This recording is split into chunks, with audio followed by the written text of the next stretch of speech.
Hey everybody, it's Greg again. And it's another edition of Unbreakable, the podcast, episode number 201. Huh? Oh God, I don't even have to look at the date because I know it's Tuesday, January 2nd, 2024. Uh, yeah, back to work, back to school, back today, right? I'm retired, so doesn't bother me that much anymore. But it used to. Oh my God, I used to hate this day because you had to go back and the holidays are over, which is a bummer. And you had to start up life again, as it was. So not a good day. But every day is what you make it, and you can make it a good day and think positively, right? Hey, maybe we'll get a little snow this winter. We need it. It's going to clean out the atmosphere, clean out the germs, kill all the bugs. Good for the grass, but good for the trees, right? Every day now is downhill. I'm counting the days to springtime. Oh, me. What is it, Bud? My friend Bud is down here. You can't see the red one. He's 2 months until spring training, baseball, warm weather. Easter's going to be around the corner then, and all kinds of cool stuff. I can't wait. So, it's not a depressing day. It's a good day. And science fiction today, Science Fiction Day, National Science Fiction Day. Over the New Year's weekend, watch my annual New Year's Twilight Zone marathon. How many of you watched that? But there, come here. And it's every well, major holidays, Labor Day, 4th of July, right? So, Twilight Zone, I love it. Like one of my favorite shows of all time. Rod Serling, terrific writer. What a guy. Love the Twilight Zone. Yeah, some episodes are better than others, agreed. But, I always love the episodes. I think Bud wants a little treat. Our friend Bud wants a little treat. Daddy just started a new diet with the new year. Second dad. Yay, Daddy. And you look better, and you feel better. No time at all. I was feeling crap because I was eating too much junk around the holidays. Cookies, Christmas cookies. And they're great. They make me feel good. So here I am. Bud, lean treats for you. Daddy, salad. Oh, isn't that wonderful? Anyway, what was I talking about, Bud? Oh yeah, Twilight Zone. I love it. And my favorite episodes are the ones involving time travel. I love those. Where the airplane is up there and they go back in time because they hit a jet stream, they break the sound barrier, and all of a sudden this jet is back in prehistoric days, and they look down and they see dinosaurs where New York City should be. Here you go, my friend. Chonk chonk. And I love that kind of shit. I really do. Love it. Love the episode where the pilot back in World War One, it's up in a cloud, disappears. All of a sudden, he ends up in 1959 or something like that. I love that shit. It's great. It's great. Today is also National Buffet Day. Now, that's not good for me because I'm on a diet. But when I think of buffet, I think just going and picking out there and eating whatever the hell you want to eat, right? Although my favorite buffet is Jimmy Buffet. All right, Bud. There, that's enough of that. All right, so let's talk a little Eagles here, huh? Well, the farther away we get from that horrible, horrible game last Sunday, sometimes what happens is you're not as emotional. Right after the game ends, you're very emotional. Sometimes you want to say things you don't really mean. Third times when you're more rational and you're thinking with more logic, you know. But yeah, I am still have that Eagles game on. I've gone down to Philadelphia today to see another doctor, and I have this crap on. I hope I don't get laughed at. I know people don't put tomatoes at me. But here's the deal. Uh, we get farther away from the game to see it with a little more logic. I was very upset when the game ended. And even the day after, I came on here. I did a podcast yesterday on New Year's Day. I broke down the Birds game. Really, really, really, really, really critical of the Birds. Here you go. And it's just, they had Basta them. How about that for a word? They had Basta. And now that I see things in a calmer, clearer light, here are my calm, cool, collective thoughts on the Eagles. You ready? They suck. How like that? They suck.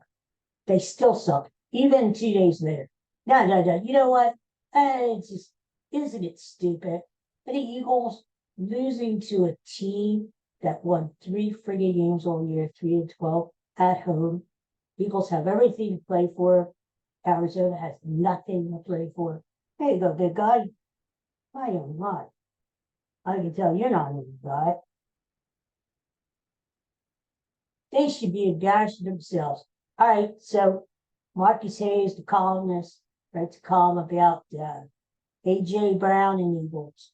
And I didn't read it. I wanted to read it.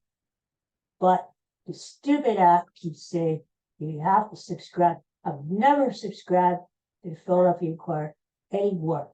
And the reason is because I used to have the Inquirer. I used to love reading it. The Sunday paper. I love the Sunday paper, the sports section, arts and entertainment, Parade magazine. I loved it. But you know what? The guys who would bring the paper and carriers would throw and toss in the paper on my lawn. And of course, with the chair, it's hard for me to get on my lawn with the paper. So I canceled it. I said, I can't do that. Right? Even when it was snowing, when we used to have snow outside, they would throw it on the lawn. There's no way I could get the paper unless somebody came around and came right to the door.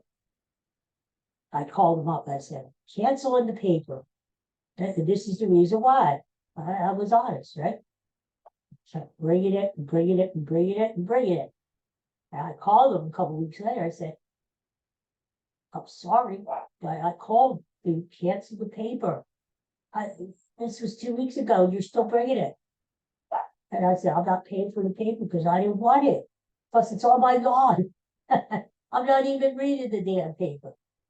They give me a really hard time. They threatened a bill collector for $13 friggin'. I'm like, no, forget it. I'll pay the $13, but I've never, ever, ever, ever, ever subscribed to the Philadelphia Inquirer ever again. And I haven't. But, I thought, well, Marcus Hayes, I know Marcus Hayes. I can use the column on A.J. Brown and let me read like 2 words. And then the app came up, that no, subscribe. I said, no, I'm not doing it. Anyway, I don't need Marcus Hayes to tell me how I feel about the Eagles or A.J. A.J. Brown, yeah, and he should be a pouty baby. I understand he's acting like a diva, but I actually agree with you. If A.J. Brown was on my team, he would be one of the central, if not the featured player on the offense. Why don't the Eagles use A.J. Brown like the Dolphins use Tyreek Hill? Why don't the Eagles use A.J. Brown like the Cowboys use CD? get them the ball as much as you can. And maybe they do call plays for AJ Brown. Maybe Jalen Hurts is not getting him the ball. Maybe Brown is open and Hurts is not getting him the ball for the whatever. And maybe that's why AJ Brown is pissed, right? I don't blame you there. So why trade for him? And give up a first round draft. Why pay him all the money you pay him if you're not going to use him, right? I mean, it is just so stupid. And now we have Devontae Smith as in a walking boot because he was trying to block on the stupid screenplay this big hulking linebacker on the Arizona, and something happened to his foot. Maybe he's out for the whole playoffs. I mean, this Eagles team is so stupid. That's the key word: stupid, stupid, stupid, stupid. The play calling is stupid. The defense is stupid. The coaching is stupid. Stupid. Stop being so stupid. Okay? Jesus. You've got all this talent on the offense. Use it the right way. If this Brian Johnson is not doing a good job calling plays, then if he's the one calling plays, then Nick Sirianni, you are the head coach. You need to take over and start calling the friggin' plays. What are you doing? What are you doing? You're not doing anything. You're just standing there like a big dope, like a cheerleader. Jumping up and down, mocking the other team's fans when the Eagles are winning. But yes, Eagles are losing. Here's the thing. He keeps saying, we gotta stick together. We gotta stick together. We gotta stick together. The more he says we gotta stick together, leads me to believe that the Eagles are not sticking together. And as we said, there's something going on in that locker room. Maybe it's AJ Brown related. Maybe it's slow. Maybe it's, who knows? But for this locker room to be this divided, with these players pointing fingers, stabbing each other with the that leaders like Jason Kelsey, Brandon Bland, William Johnson, and they can't get a handle on it. We know it's good. We know it's good. These guys, think about 2017. And I was the other one thing said, hold the Eagles to. That's why I'm saying to you, don't believe these jerks on the radio or the media who are saying all the Eagles should win easy, easy, easy. No. If they don't realize is this is a different Eagle team. This isn't your grandfather's Eagle team. This is a different Eagle team. And they have the same personality, the same personnel on the team, but they're different. They're different. For some reason, the other people play well and think that the Eagles are going to obliterate anybody is ridiculous. Just be happy if the Eagles win.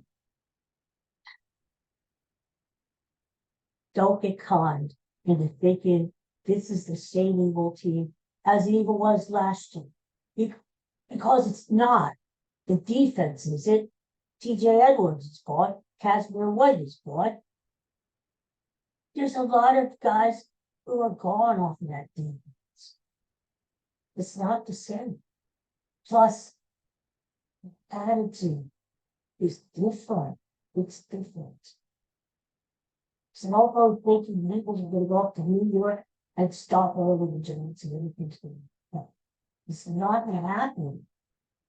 But don't go thinking that the Eagles are going to go down to Tampa Bay, if that's where they're playing the first turnoff game.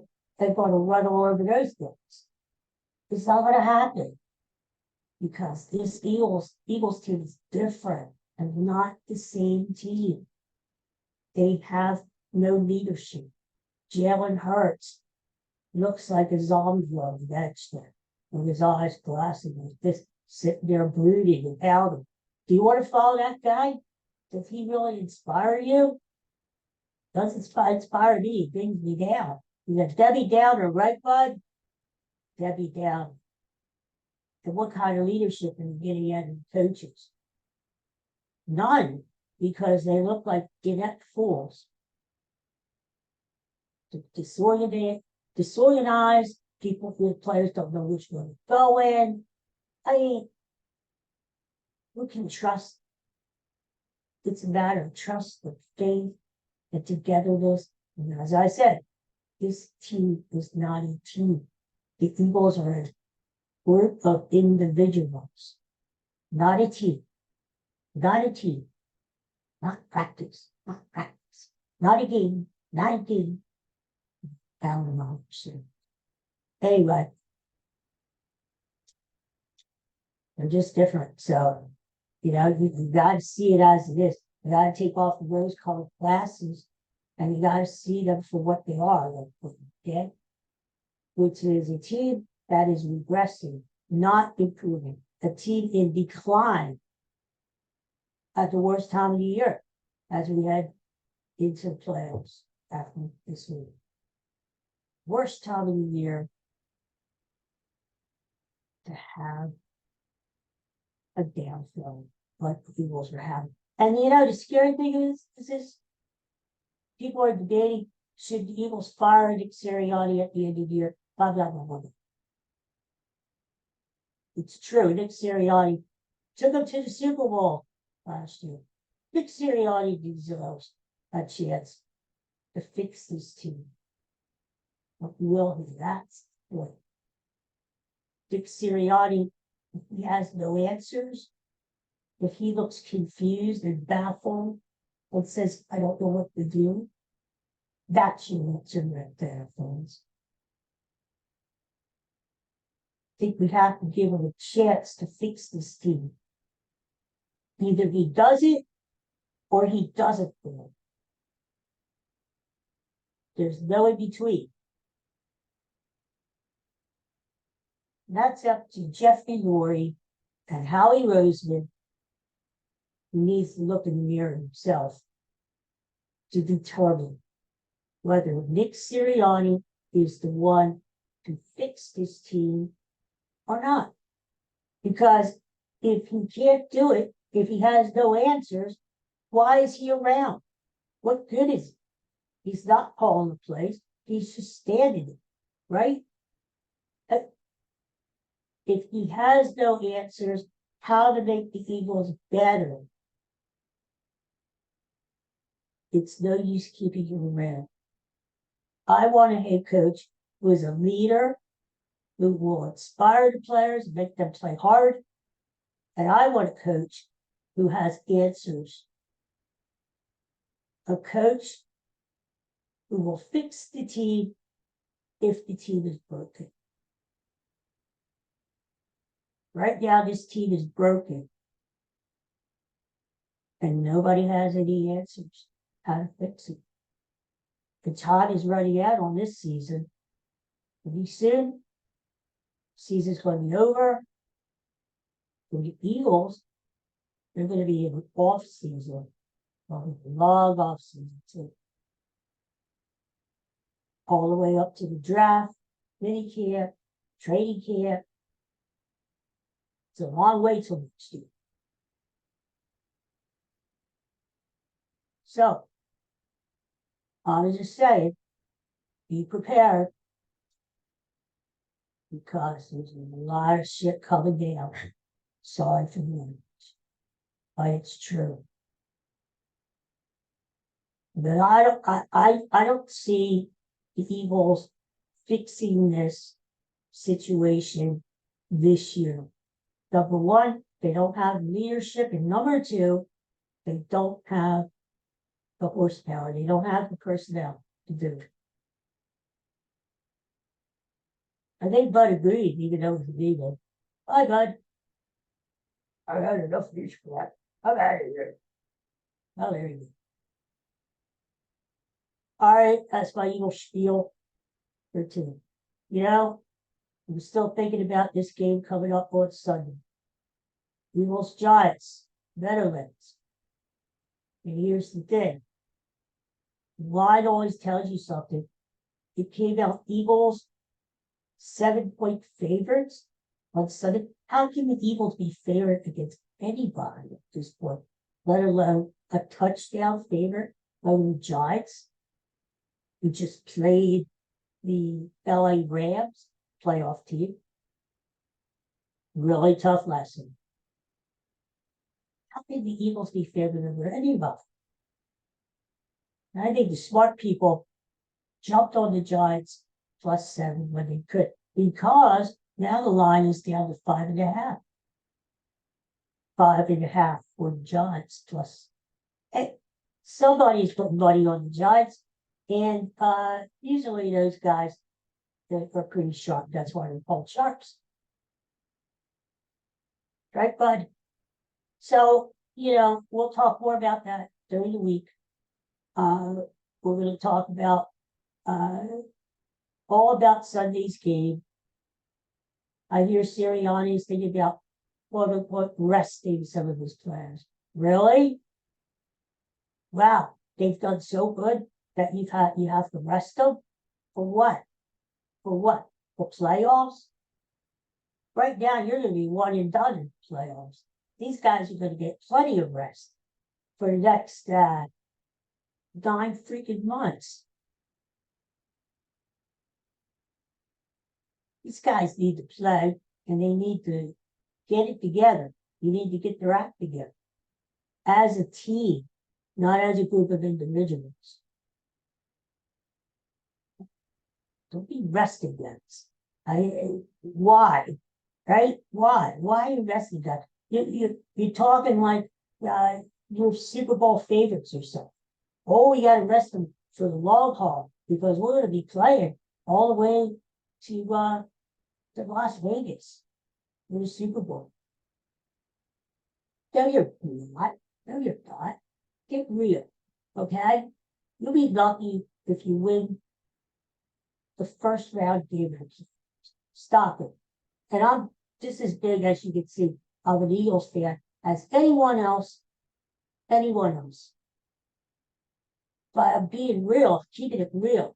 Unlike a lot of people in the local media who aren't keeping it real. Okay. I gotta go before my blood pressure gets too much. And I'll see me heading down to Philadelphia to speak of the city. Get doctors. That's what happens when you're 158 years old. Every day is a new adventure with a doctor. All right, guys. Well, listen. If you find yourself a nice buffet out there, since it's National Buffet Day, go at it. Go to it. Have fun. Me, I'll be eating the sound. I'll just say. All right. Thank you for watching. Thanks for listening. Thanks for tuning in. I hope to see you again tomorrow for another edition of Unbreakable. Who knows what we're going to talk about tomorrow, right? But we'll be here. Take care for now. Bye.